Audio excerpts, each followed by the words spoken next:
So the Oregon Coast Trail is follows the Oregon coast. It kind of parallels Highway 101, and it's an incredible trail. It starts in at the northern border of Oregon, Astoria, Oregon, and then goes down to Crescent City, California. It's about 400 miles or whatever. Anyways, my hiking partner Hank and we did that back in May. And yes, so we were, probably 3 weeks into this, and we are trying to hitchhike to the next town. So we are on this highway, kind of in the middle of nowhere, and it's really hot. We're standing out there, and cars are just, you're standing on the shoulder of 101, and so cars are just zooming right past you. And so we're out there, and I'm like, all right, Hank, like, it's got to be the right person, like, just wait. And so we wait like 20 minutes, and this Prius pulls over, and I'm running up to him, and there's these two older guys, and they're like, hey, where are you trying to go? And I say the town name, and they say, all right, hop in. And so we're driving. We're probably like 20 minutes away from this town, and I notice that like we turn off on this road.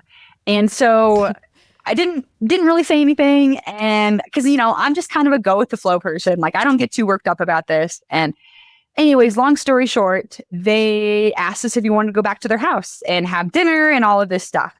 And I, was like, heck yeah, let's do it.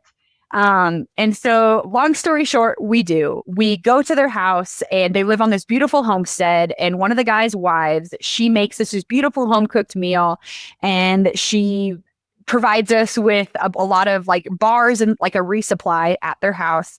And she really wanted us to stay and shower and all of this stuff, but it actually was later on in our hike. So we were about to be finished. And so we had to kindly say no to the shower because we wanted to get back on trail and whatever.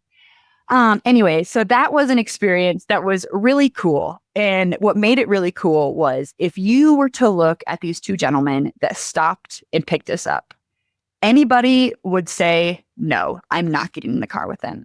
Just judging by the way that they looked scary. But I take pride in what I call a sixth sense. And I just feel like I have a gut feeling. And when I have that gut feeling, I would know not to get in the car with somebody. But there's just these two guys just seemed so nice. And so there was an older guy and a younger guy. The younger guy actually was a hitchhiker that got picked up 15 years ago. He was, traveling across the world, didn't really have a purpose. And this couple who owned the house picked him up, and he's been living with them ever since. And it was just, yeah. So we sat around having dinner, and she made this beautiful pork chops, mashed potatoes, like out of their garden. It was so cool. And it's just like, I remember sitting there and thinking, like, if my grandma knew what I just did and where I'm at right now, like, she probably would flip.